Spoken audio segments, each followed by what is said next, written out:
Yo quiero tener con vos una charla a propósito centralmente del peronismo y el futuro, porque la verdad es que insistir, más allá de tu muy buena retórica y de que sos un tipo afable y llevadero narrativamente, la verdad es que no tengo ganas de insistir en lo básico, sí, sobre Milei, a dónde conduce Milei, el proyecto de Milei. Sí tengo dos preguntas acerca de eso, pero después me quiero meter directamente en el peronismo y en el futuro de la oposición. Primero te quiero preguntar algo a propósito de la ley Bases. Sí. Incluso Carlos Heller te citó el otro día porque vos tuviste en el debate el gesto de sacar una caja, ¿no? Una cosa así. No, es que con era todos los artículos que tenía la ley original y en qué se convirtió, una cosa de sí. De esa ley Bases que tenía cerca de 1000 artículos, que pasaron a 664 cuando se debatió, que después el propio Milei la hace bajar, que después se transforma en 200 y pico de artículos. Y que se le agregan los componentes fiscales complementariamente, así que Bueno, baja y se le suman cosas. ¿en qué de lo que quedó de la ley Bases concretamente queda claro cómo se va a joder la vida de los argentinos? Bueno, yo eso es lo que intenté decir, porque yo mostré una caja parecida a la que el ministro Francos, en aquel momento ministro del Interior, le había entregado al presidente de la Cámara. Y demostré una caja más chiquita. Pero dije, acá adentro, en la caja chiquita, siguen estando una delegación de facultades absolutamente innecesarias en el Poder Ejecutivo, que siempre hay que leerlas complementariamente al DNU 70-2023, que nosotros en la Cámara de Diputados no pudimos todavía rechazar.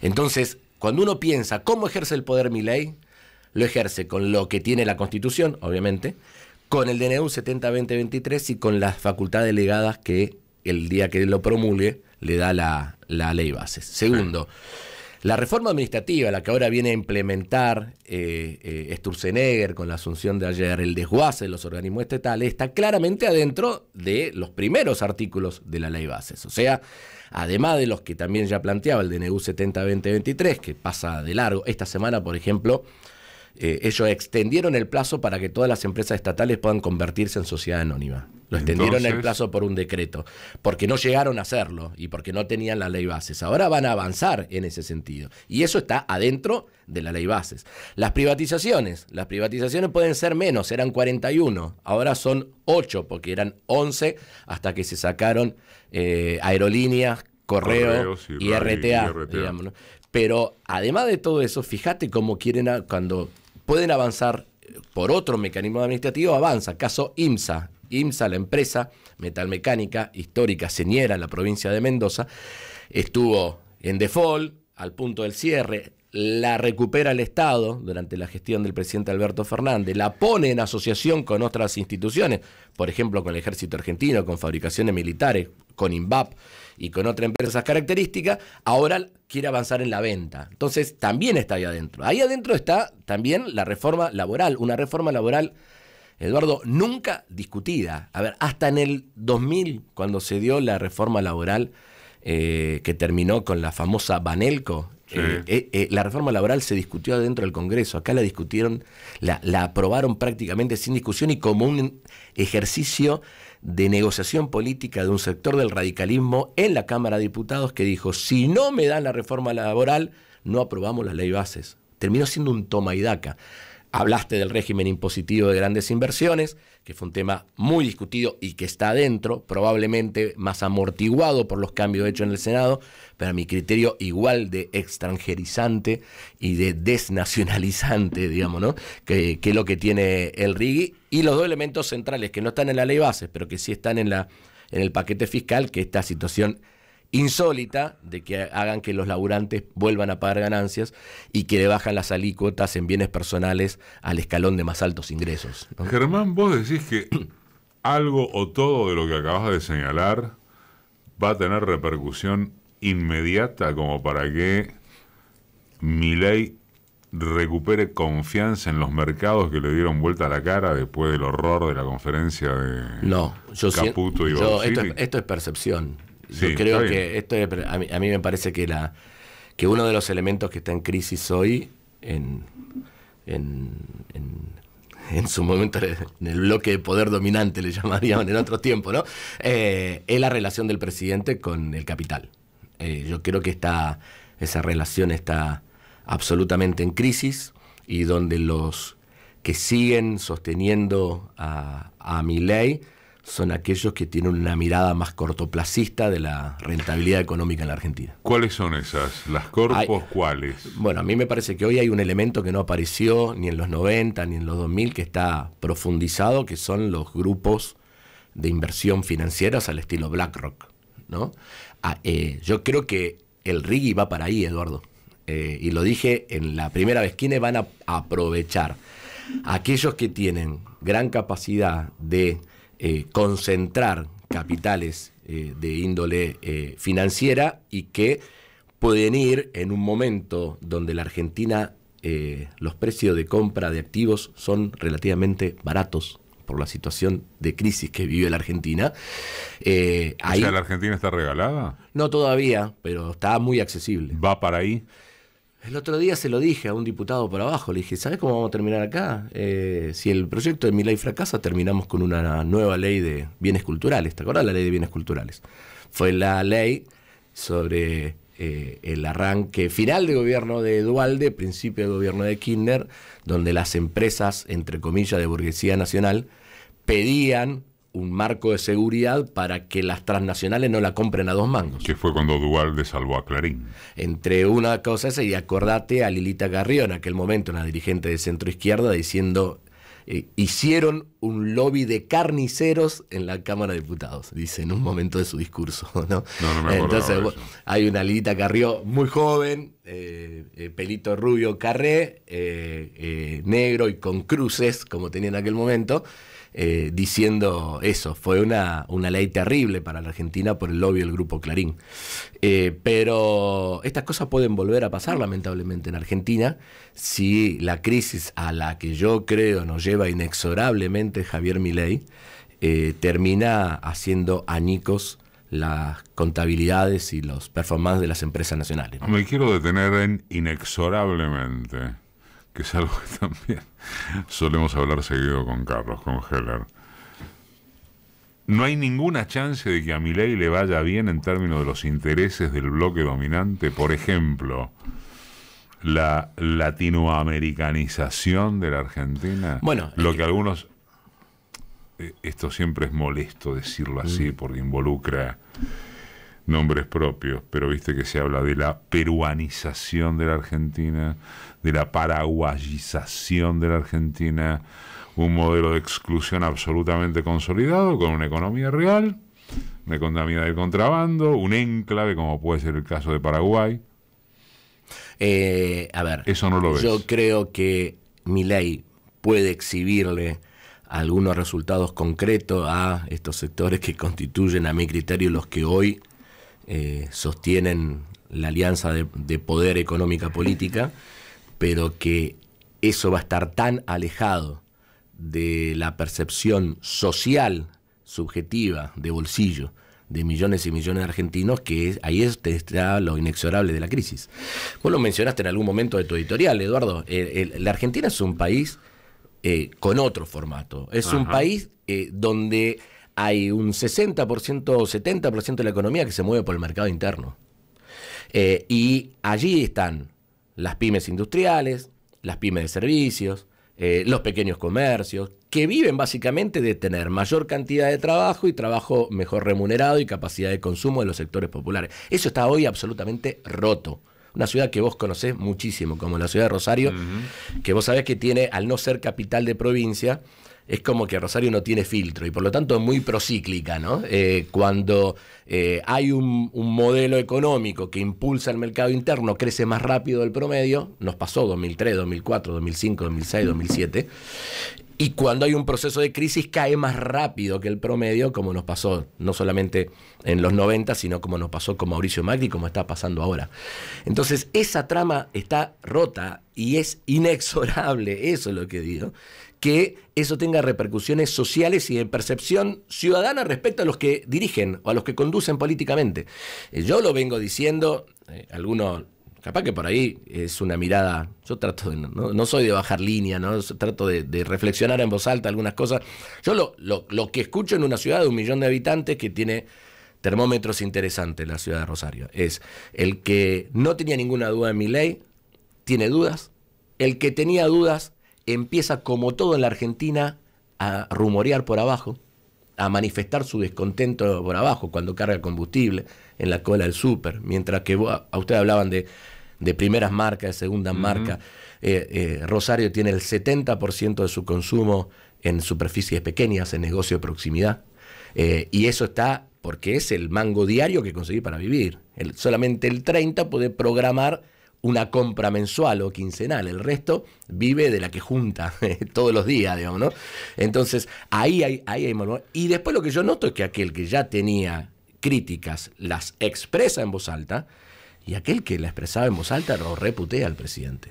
Eso se escucha, Eduardo. Lo que pasa es que yo creo que tenemos un pedazo de la dirigencia política institucional argentina que ve más la actualización de los indicadores del mercado de algún portal diario de internet, o escucha más a determinados medios de comunicación y crea percepción social a partir de los medios de comunicación, ¿no? Y yo creo que a todos nos pasa, por algo perdimos las elecciones, que tenemos algún que otro termómetro roto, no me cabe la menor duda, pero yo creo que es un momento de escuchar muchísimo, porque están pasando cosas en la vida cotidiana de los argentinos y argentinas que van a tener consecuencias políticas, no me cabe la menor duda. Voy a cerrar este primer bloque con la siguiente pregunta, que pretende ser el pie a un segundo bloque donde hablemos exclusivamente de peronismo, progresismo, futuro y eventuales soluciones. La inexorabilidad a la que te referiste y que ratificaste, y la crisis a la que acabas de mentar, ¿qué prognosis tiene para vos en términos de cómo se desarrollaría? ¿De qué estamos hablando? ¿De una crisis institucional? No, yo lo primero que se va a dar es como en todo espacio político, Milei y su espacio tiene un núcleo duro de apoyo, muy ideologizado, que se construye. Votantes. Sí, votantes. Sí, viste, entre la votación y el ejercicio del poder siempre en los primeros días, meses hay una periferia de ese voto más duro, que también existe. Pero digo, tiene ese núcleo duro muy ideologizado, que fue construido a partir de una utilización, a mi criterio, inteligente de dos clivajes, de dos discusiones, casta anticasta y peronismo antiperonismo. Quizás lo expresó muy bien el senador Visky, esta semana, el senador radical, diciendo: yo no soy oficialista, lo que sí seguro soy antikirchnerista, ¿no? Digamos, ese núcleo duro existe y ese es el núcleo duro nuevo, o además le tenés que sumar el núcleo duro gorila. No, yo creo que es un núcleo duro gorila y un núcleo duro de sectores sociales que vienen teniendo comportamientos, no solamente, vos sabés que yo trato de no ponerle toda la carga en los pibes, porque cuando uno saca 50 pero hay una genealogía de hombre masculino menor de 30 años. Sí, todas las encuestas lo indican, es así, pero trato de no reforzar tanto eso, porque si no, si en los jóvenes Milei está 55-45 a favor y yo solamente me preocupa el 55 que está con él, le dejo de alimentar políticamente la representación con el 45% que ya le hizo la cruz a Milei. Entonces yo creo que ese es un problema, después lo hablamos con más tranquilidad, pero en términos de construcción política, ¿en dónde siento qué es lo que va a pasar? En una crisis de representación de la periferia del voto de Milei. El núcleo duro lo va a seguir bancando. De la periferia. De la periferia del voto de Milei, ¿no? Vos agarrás cualquier... Eso sería como... hasta hace no al tritempi, el dichoso tercio fluctuante.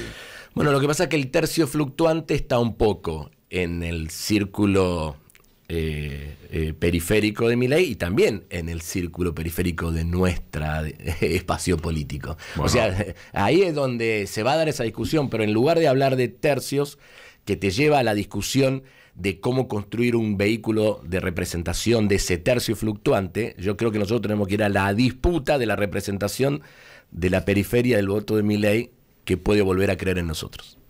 tenemos que ir a la disputa de la periferia del voto de Milei. Está bueno el título. Medio difícil, ¿me salió? Habría que cortarlo, pero no tengo Bueno. ganas. Ahora le decimos. Bueno, vamos a empezar a hablar de ciencia política. Está Germán Martínez, licenciado en Ciencias Políticas, y es el jefe del bloque de diputados de Unión por la Patria.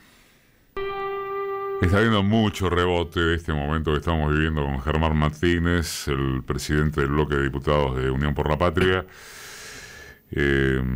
Estamos, les recuerdo, por mi canal de YouTube y por el Facebook Live. Hay mucha gente ansiosa, que se puede resumir en la pregunta, por ejemplo, no la pregunta, en la reflexión de alguien que dice: che, si no se pregunta por el quilombo Cristina Axel, no se pregunta nada. Después vamos a eso, no quiero apresurar las cosas, pero bueno, es la ansiedad que revelan muchos. Yo prefiero ir más despacio, sin decir que no vamos a llegar allí.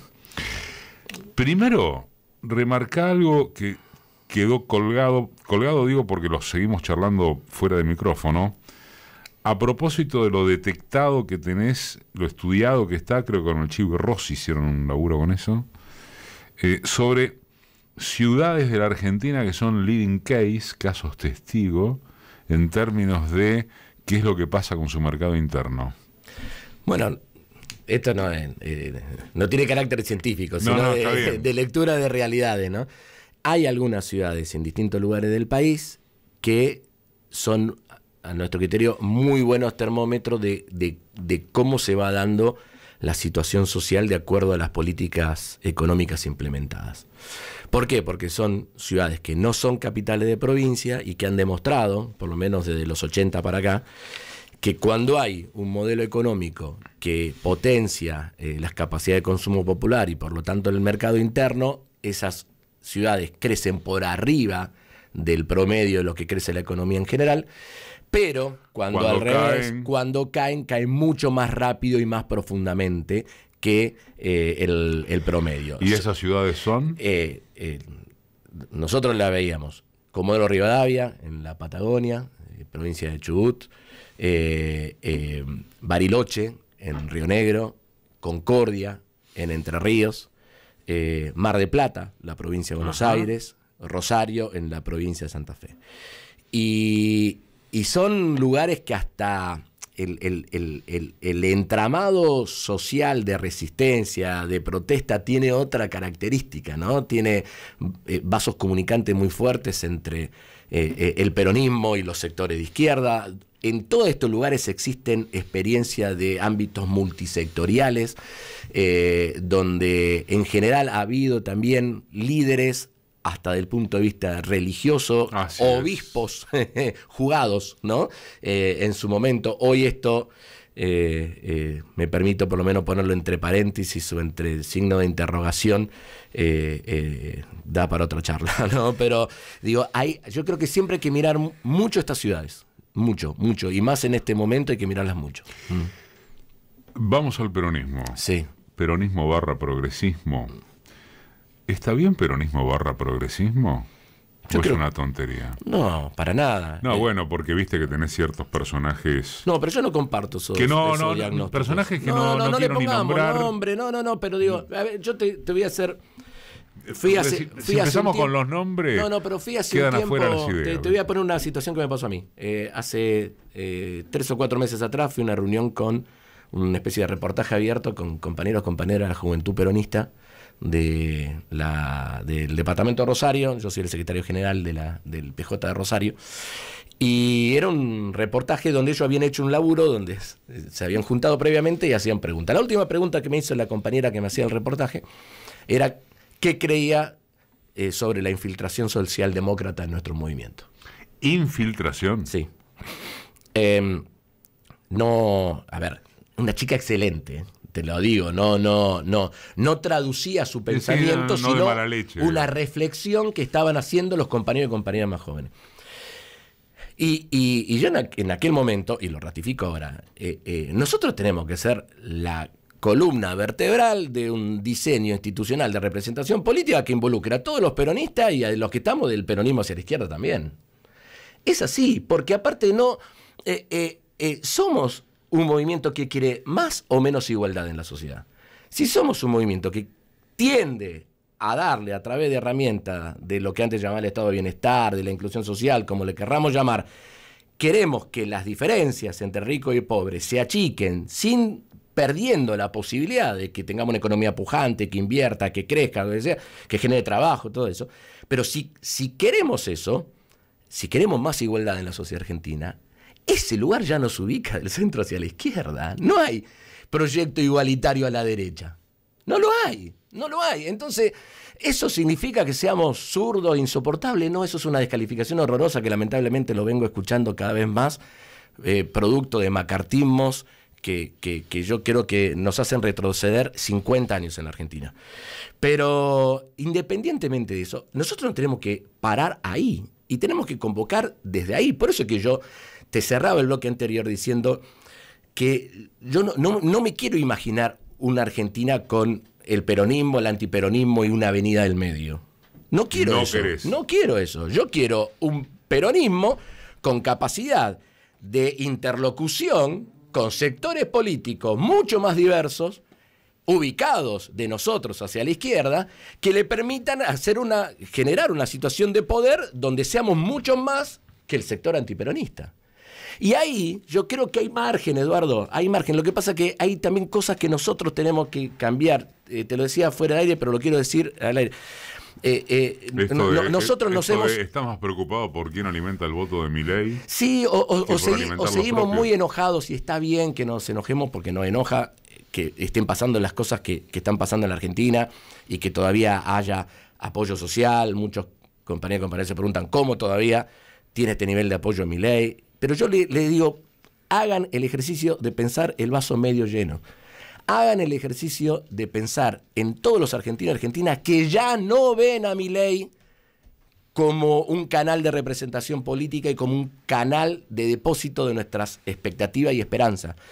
Y nosotros, si en lugar de estar pensando en cómo le damos vuelta al pensamiento, al núcleo duro de Milei, saldríamos a disputar esa periferia que ha fluctuado, porque también, vamos a decirlo con realismo, ha habido argentinos y argentinas que votaron 2011 a Cristina, 2013 a Massa, 2015 a Macri, 2017 a Macri de nuevo, porque había que darle tiempo. Así, la elección del 2017, en Rosario al menos, y en un montón de lugares, fue todavía, había que darle tiempo. Mira que nosotros jugamos con Unidad Ciudadana en Rosario, digamos, ¿no? Así que, 2019 Alberto, 2021 algunos con nosotros, algunos no fueron a votar, algunos ya estaban críticos. 2023 con Milei. O sea, hay un territorio social, político de disputa donde nosotros tenemos que ir a ese encuentro. Y ahí hay barreras de comunicación que tenemos, Eduardo. ¿Barreras? Sí, hay barreras de comunicación nuestra que a mi criterio en parte tiene que ver con la gestión, de déficit de gestión en nuestras experiencias de gobierno anteriores, más inminente inclusive, de la comunicación y de la conformación política. Nosotros estamos mucho mirándonos para adentro y estamos dedicando poco tiempo a mirar desde el peronismo, del Movimiento Nacional Popular, hacia afuera.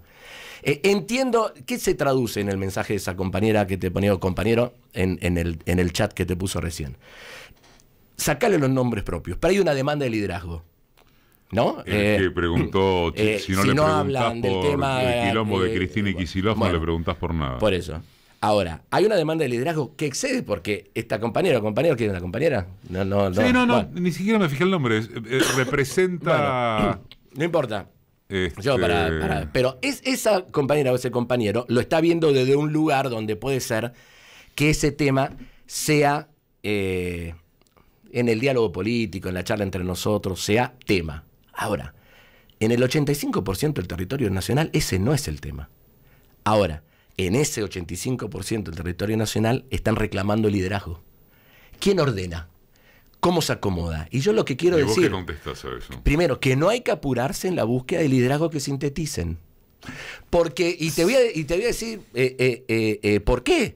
Y yo entiendo, y a mí me encantaría, ¿sabes cómo me facilitaría la tarea en el bloque? Se acaba de sumar Carlos Heller. Si nosotros tuviéramos efectivamente un eje ordenador clarísimo, Hoy nosotros para tomar una definición de bloque, ¿cómo hacemos para caminar con 99? Hay que hablar con Cristina, hay que hablar con Sergio, hay que hablar con los gobernadores, hay que hablar con intendentes, hay que hablar con sectores distintos del movimiento obrero, hay que hablar con el movimiento de derechos humanos y construir un posicionamiento que vaya acompañando esa distinta mirada. Si nosotros saliéramos a decir, bueno muchachos, construyan un liderazgo, así nos facilitan la tarea. Y sí, nos facilitaría la tarea. Pero no lo van a poder imponer y no se va a poder imponer por decreto. Los liderazgos son construcciones sociales, los liderazgos son representación de la gente. Sobre el tema de los liderazgos, y en particular acá sí sobre el peronismo, la experiencia del gobierno de los Fernández, eso corre por cuenta mía, porque después están lo que dicen el gobierno de Alberto Fernández, pero no importa, demostró definitivamente que en el peronismo no puede haber una conducción bicéfala. Mira, tuvo sus momentos esa experiencia de gobierno, porque nosotros por ahí sacamos conclusiones sobre los dos últimos años, no necesariamente esas conclusiones valgan para analizar los 2 primeros años de gobierno. Yo creo que sí, lo que nos faltó, independientemente de las valoraciones que podamos tener de uno o de otro, de cualquiera de los compañeros o compañeras, es diseñar un dispositivo de ordenamiento de nuestro espacio desde el gobierno. Ahora, cuando soy oposición y tengo que intentar volver al gobierno, yo tengo que tratar de construir la fuerza política más amplia posible, tratando de que los distintos descontentos y situaciones particulares que se pueden ir generando en la vida cotidiana se expresen al interior de nuestro espacio. Si yo a eso le pongo un carácter monolítico, unicolor, voy a expulsar diversidades que van a buscar por dónde canalizarse políticamente. Entonces, nosotros tenemos que ir a la búsqueda de un continente bien amplio, que claramente entienda que su problema particular, se llame desempleo, se llame ingresos, se llame educación de sus hijos, se llame acceso a la salud, se llame lo que sea, tiene como común denominador que todo eso es por culpa de Milei.